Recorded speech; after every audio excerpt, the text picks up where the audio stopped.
이명박 정부의 국정원 특활비 유용 의혹 사건을 수사하고 있는 검찰이 방금 전에 장성명 전 청와대 공직기강 비서관에 대해서 구속영장을 청구했다고 합니다. 속도가 상당히 빠른데요.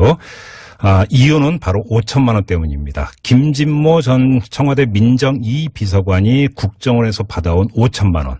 장진수 전 주무관을 입막음하기 위해서 전달된 이 5천만 원인데요. 이거를 총리실 유충렬 국장을 통해서 장진수 전 주무관에게 전달했다는 의혹 때문에 소환 조사를 받았던 사람이 장성명 전 비서관인데 검찰이 구속영장을 청구를 했네요. 자, 이러면 5천만 원과 관련해서는 김진모, 장성명 그 두 명이 사법처리 대상에 올랐는데 이게 전부일까요? 지난주 금요일에 민간인 사찰을 세상에 알린 피해자 김종익 씨를 변호했던 최광욱 변호사는 이들의 뒤에 권재진 당시 민정수석이 있을 수 있다. 이 의혹을 강하게 제기를 했는데요. 지금부터 이 문제 자세히 알아보겠습니다. 민간인 불법 사찰과 증거인멸 사건을 지속적으로 추적, 고발해왔던 국회의원입니다. 더불어민주당의 박영선 의원 연결합니다. 여보세요. 네, 안녕하십니까. 예, 안녕하세요, 의원님. 네. 그냥 권재진 전 민정수석에 대한 소환조사 불가피하다고 보세요? 검찰이 제대로 수사를 한다면, 예. 그리고 지금 언급하신 것처럼 김진모 전 검사장이 입을 연다면, 네. 그것은 소환 조사가 불가피하다라고 보고 있죠. 잠깐만요. 왜냐하면 김진모 전 비서관이 입을 연다면이라는 그 단서를 다시는데 그거 어떤 뜻이에요? 저는 김진모 전 검사장이 예. 윗선이 있다라고 여기까지만 지금 이제 검찰에 가서 이야기를 했는데, 네. 그 윗선이 누구냐에 관해서 과연 입을 열 것인가. 이 부분을 좀 집중해서 봐야 된다라고 예. 생각을 하고 있습니다. 예. 그러니까 두 가지 시나리오가 가능한데요. 네. 하나는 김진모 검사장이 이제 원래 국정원에서 근무를 했었잖아요. 그렇죠. 네. 그러니까 권재진 전 장관을 보호하기 위해서는 네. 아니다. 나는 이거 국정원에서 직접 연락받았다. 이제 이렇게 주장할 가능성이 있어요. 네. 그렇게 되면 권재진 전 장관의 꼬리 자르기가 가능하죠. 김진모 전 검사장까지만 이제 수사를 할 수 있는 거죠. 예. 그런데 이 사건 전체를 보면 지금 김종배 평론가나 저나 사실 그때 이 장진수 전 주무관의 양심 고백을 가지고 정말 저희가 지금은 이렇게 담담하게 얘기하지만 네. 그때는 정말 가슴, 손 부들부들 떨면서 이거 저희가 추적했고 찾아냈던 그런 사건이잖아요. 네. 그런데 전체적인 큰 그림을 보면은요. 네. 이 권재진 전 장관은 2007년 11월 그러니까 노무현 정부의 BBK와 김경준 수사가 피크를 이룰 때 네. 그때 대검 차장이었습니다. 2007년 11월에 11월에 예. 대검 차장으로 발령이 나죠. 그래서 이 권재진 전 대검 차장이 그 당시에 BBK를 사실상 핸들했다라는 이야기들이 그 당시부터 떠돌고 있었거든요. 그때 검찰 수사는 BBK 수사는 사실은 이명박 전 대통령한테 면죄부를 준 수사 이렇게 평가를 받는 수사 아닙니까? 김경준은 사기꾼이다. 그러니까 이 사기꾼한테 이명박 전 대통령이 당했다. 이제 이런 시나리오로 검찰 수사가 마무리된 거나 마찬가지거든요. 예. 근데 그것을 총지휘한 사람이라고 봐도 저는 과언이 아니다라고 봅니다. 예. 그리고 이명박 대통령 취임 이후에 청와대 민정수석을 했고요. 예. 그리고 민정수석을 2년 정도 하다가 이 민간인 사찰 사건을 사실상 저는 핸들했다고 보는데요. 예. 이 민간인 사찰 사건의 문제가 불거지고 난 후에 다시 법무부 장관으로 가거든요. 그렇죠. 네. 그러니까 이명박 전 대통령과 재임 기간에 네. 집권 기간 동안에 모든 것을 같이 했던 인물입니다. 그러니까 이명박 전 대통령의 검은 부분, 검은 부분을 다 알고 있는 사람이다라고. 잠깐만요. 그럼 의원님 말씀을 잠깐 중간 정리를 하면 2007년 11월에 대검 차장으로 발령이 돼서 네. 이명박 전 대통령한테 면죄부를 줬던 BBK 검찰 수사를 핸들링을 했고 그 공로를 높이 사서 그 다음 해에 출범한 후 이명박 정부의 민정수석이 됐다는 말씀이시고요. 그렇습니다. 그다음에 민정수석으로서 민간인 불법 사찰 사건에 대해서 수습, 뒷마무리를 잘해가지고 법무장관으로 영전했다 이런 말씀이신가요? 그렇죠. 그러니까 그 민정수석 당시에요. 네. 민정수석이 검찰총장과 사실은 전화 통화를 하면 안 됩니다. 그렇죠. 그런데 제가 그때 법사위 위원이었는데 네. 제가 법사위 국감장에 가서 민정수석과 검찰총장이 너무 자주 통화를 한다. 오. 그래서 제가 검찰총장한테 이걸 질문한 적이 있습니다. 예. 직접 전화 받은 적이 있냐고. 예. 그런데 검찰총장이 그때 부인하지 못했거든요. 그래요? 그러니까 사실상 이명박 대통령의 BBK, 민간인 사찰, 다스 이 관련 부분에 법률적인 어떤 조언자일 수도 있고요. 예. 또 법률적으로 문제가 되는 증거들을 다 어떻게 그 증거와 연관성이 있는 그리고 예. 그 이 증거는 그대로 놔둬도 된다 아니면 이 증거는 없애야 된다 뭐 이런 부분에 대한 판단까지 할 수 있는 분이잖아요. 어허. 관련해서 그러니까 네. 그 당시에 그러니까 이때 불법 사찰을 했던 것이 총리실 공직윤리지원관실이었고요. 네. 그 방에 이제 최고 책임자가 이인규 그러니까 지원관이었는데 네. 권재진 당시 민정수석이 이인규 지원관하고 여러 차례 접촉을 했다라는 의혹도 나온 적이 있지 않았습니까? 그렇습니다. 이것도 제가 문제 제기를 했는데요. 네네. 이인규 전 지원관이 청와대를 50여 차례 드나들었죠. 50여 차례요? 네. 예. 이게 기록으로 나옵니다. 그래요? 그래서 이 부분을 권재진 그 법무부 장관도 제가 청문회 때 이 얘기를 하니까 이걸 부정하지 못했습니다. 만났다는 사실을. 예. 그냥 인사 온 거다 뭐 이런 식으로. 네. 그런데 인사를 50여 차례씩 간다는 거는 이건 말이 안 가는 거죠. 혹시 네. 이렇게 해석할 여지는 없습니까? 그러니까 공직윤리지원관실이 불법 사찰에서 문제가 됐지만 사실은 공직자 기강을 위한 감찰을 하는 곳이잖아요, 원래는. 네, 네. 그리고 민정수석실 산하에 공직기관 비서관실이 있고 그러면 업무 연관성 때문에 청와대를 들락거렸다 이렇게 볼 여지도 있는 거 아닙니까? 뭐 그렇게 또 답변을 하고 싶어 하겠지만 네. 제대로 된 시스템이 돌아간다면 네. 이것은 예를 들면 공직 비서관실에서 뭔가를 조사한 거를 예. 예를 들면 청와대에 전달하는 공식적인 루트가 있을 겁니다. 네. 그렇죠. 네, 이게 사적으로 이렇게 핸들이 된다면 이거야말로 더 큰 이제 권력의 어떤 문제가 생기는 부분이니까요. 그러니까요. 네. 예. 그러면 이게 굳이 공직윤리지원관이 직접 50여 차례나 들락거리면서 보고할 사안도 아니었다 이런 말씀이신 것 같고요. 지금 말씀은. 그렇죠. 네네네. 그러면 권재진 당시 민정수석의 개입의 정도가 지금까지 알려진 것보다는 상당히 넓고 깊숙할 수 있다. 뭐 이런 추정으로 좀 연결이 될 수밖에 없는데. 네. 그러면 권재진 당시 민정수석은 왜 이렇게 깊숙이 개입을 했었을까요? 다른 또 사유가 있다고 봐야 되는 겁니까? 어떻게 보세요? 그 당시에 이제 이정현 그 한나라당 의원이죠. 예. 한나라당 의원이 또 이런 문제 제기를 했어요. 그러니까 권재진 전 수석과 민정수석과 네. 김윤옥 여사가 예. 어렸을 때 같은 동네에 살았다. 그래요? 네. 이게 이제 5살이라고까지 딱 그렇게 기사에는 나와요. 예. 그래서 누님 동생 하는 사이다. 어. 그래서 누님 인사다라는 예. 이제 그런 별명이 붙었었는데. 법무장관이 된 게 그 뒤에 김인옥 여사가 있었다 이런 얘기네요. 간단히 정리하면. 그러니까 그 대검 차장에서 민정수석이 된 것도 이제 김인옥 여사가 뒤를 좀 봐준 거고 민정수석에서 법무부 장관 된 것도 이제 그런 사적인 관계가 있기 때문에 믿고 맡길 수 있었던 사이가 아니냐. 예. 이런 거죠. 예.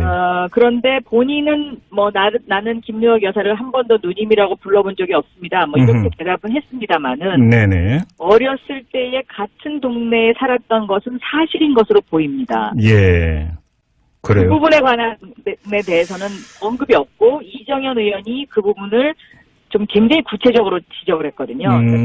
고향도 같은 대구고 TK 출신이고 그리고 그 5살 때 같은 동네에 살았다 이런 네. 거예요. 그렇군요. 아무튼 근데 권재진 당시 민정수석의 역할이 상당히 중요한 게 지금 김진모 당시 비서관은 구속이 돼 있고 장성명 그 비서관은 오늘 구속영장이 청구가 됐는데 네네. 재미있는 사실이 김진모 당시 비서관은 국정원한테 돈은 받아왔는데 자기는 전달한 적이 없다라고 주장을 했던 경우고요. 그다음에 장성명 전 비서관은 유충렬 국장을 통해서 전달만 했던 받아온 사람은 아니지 않습니까? 그러면 그렇습니다. 예. 김진모와 장성명 사이에 그 누군가 제3자가 핸들링했다는 이야기밖에 안 되는 건데 이게 권재진 당시 그 상급자 민정수석일 가능성이 있다고 봐야 되는 거 아닐까요? 그렇죠. 이제 그것이 이제 검찰이 밝혀내야 되는 부분이죠. 그렇죠. 네. 근데 문제는 권재진 당시 민정수석은 검찰 입장에서는 선배 아닙니까? 검사 선배. 그렇습니다. 법무장관까지 했던. 그러면 이게 이제 아니죠. 부담을. 법무부 장관까지 한 게 아니라 법무부 장관 하기 직전의 일이죠. 아니요. 그러니까 아무튼 권재진, 그러니까 네. 지금 검찰 입장에서. 아, 지금 검찰 입장에서는요? 예. 그래서 소환 조사하기가 네. 부담스럽지 않을까라고 하는 어떤 그런 시선이 있을 수 있는데. 그렇죠. 그래서 제가 김진모 검사장이 어디까지 얘기하느냐. 예. 이것이 이제 꼬리자르가 될 것이냐 아니면 본인이 다 안고 갈 거냐 이제 이런 어떤 그 기로에 서 있는 그런 부분인 것 같아요. 그래요. 네네. 예. 그러면 이 민간인 불법 사찰과 관련된 국정원 특활비 유용 의혹은 결국은 권재진 당시 민정수석을 소환 조사하느냐 안 하느냐 이걸 보면은 수사가 정방향으로 가고 끝까지 가는 거냐 아니냐 이걸 가늠할 수 있다. 그것도 저는 그렇게 볼 수 있다고 생각합니다. 예. 그래요. 네. 근데 민간인 불법 사찰과 증거인멸 사건의 최고 몸통이 권재진 당시 민정수석일까요? 그렇게 보기는 힘든 거 아닌가요? 저희는 그때 그렇게 추측하지 않았습니까? 이거는 민정수석도 알고 있는 일이고, 네. 이 민정수석이 대통령에게 아마도 보고했을 것이다. 저희가 그렇게 그때 추측을 하면서 이 사건을 정말 어렵게 힘들게 증거를 구하고, 네. 그랬었죠. 네. 그래요. 아무튼. 네. 그러면 결국은 지금 그 진행되고 있는 검찰 수사의 지금 체크 포인트가 권재진 당시 민정수석을 소환 조사하느냐 마느냐 바로 이 문제로 그렇습니다. 좀 정리를 네네. 하면 될 것 같고요. 네. 좀 다른 문제, 이상득 전 의원이 내일 검찰에 소환 조사될 예정인데요. 네. 이 문제는 지금 어떻게 지금 보고 계세요? 그 검찰, 그러니까 지금까지 나온 보도를 기준으로 하면은 그 원세훈 당시 원장이 자신이 그 낙마할 거가 걱정이 돼서 구명로비 차원에서 특활비를 건넸다라는 거잖아요. 네네. 근데 여기에 한정이 되는 어떤 검찰 수사가 될까요? 어떻게 전망을 하세요, 의원님? 그게 이제 아마 인도네시아 사건으로 제가 기억을 그렇죠. 하는데요. 예, 예. 그 인도네시아 사건은 사실 그때 국정원에서 실책을 한 사건이었습니다. 그래서 네. 정보위에서도 그 문제가 굉장히 뜨겁게 네. 달궈졌었는데 보도는 제대로 나갈 수가 없죠. 정보위라는 것 자체가 비공개로 진행이 되니까요. 그렇죠. 네. 그래서 저는 상당한 연관 관계가 있을 수 있다. 왜냐하면 그 당시에 이상득 그 형님, 네. 안사 형통 네. 그런 부분을 보면 그것도 굉장히 저는 연관 관계가 깊다라고 보고 있습니다. 그래요. 근데 참 원세훈 당시 국정원장도 MB의 사람이고 이상득 전 의원은 MB의 친형이고 MB의 사람들 간에 또 구명을 위해서 돈이 오가고 막 이랬다라는 거잖아요. 정리를 하면. 그렇습니다. 이 현상을 도대체 어떻게 받아들여야 될지 솔직히 좀 잘 모르겠습니다. 그러니까 한마디로 네. 그 MB가 국가를 사유화한 거죠. 그러니까 그렇게 성격 규정을 해야 되는 겁니까? 큰 사람들의 대부분들이 예. 국가를 마치 그 하나의 회사 경영하듯이 그 국민의 세금을 자기네 주머니 쌈짓돈 쓰듯이 예. 그렇게 했던 것 아닌가 이렇게 생각이 듭니다. 그러니까 특수활동비가 아니라 지금까지 나온 이야기를 종합하면 특수 쌈짓돈 아니었습니까? 특수 쌈짓돈.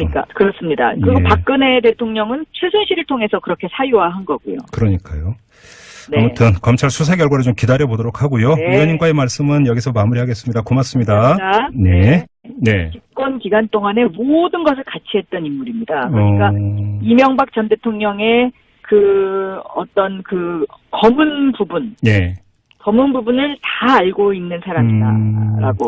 잠깐만요. 그럼 의원님 말씀을 잠깐 중간 정리를 하면 2007년 11월에 대검 차장으로 발령이 돼서 네. 이명박 전 대통령 때 면죄부를 줬던 BBK 검찰 수사를 핸들링을 했고 그 공로를 높이 사서 그 다음 해에 출범한 후 이명박 정부의 민정수석이 됐다라는 말씀이시고요.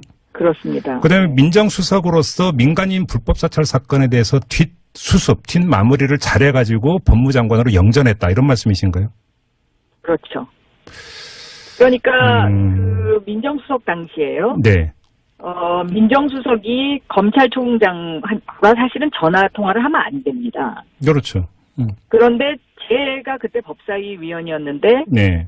제가 법사위 국감장에 가서 민정수석과 검찰총장이 너무 자주 통화를 한다. 오. 이명박 정부의 국정원 특활비 유용 의혹 사건을 수사하고 있는 검찰이 방금 전에 장성명 전 청와대 공직기강 비서관에 대해서 구속영장을 청구했다고 합니다. 속도가 상당히 빠른데요. 이유는 바로 5천만 원 때문입니다. 김진모 전 청와대 민정 2 비서관이 국정원에서 받아온 5천만 원.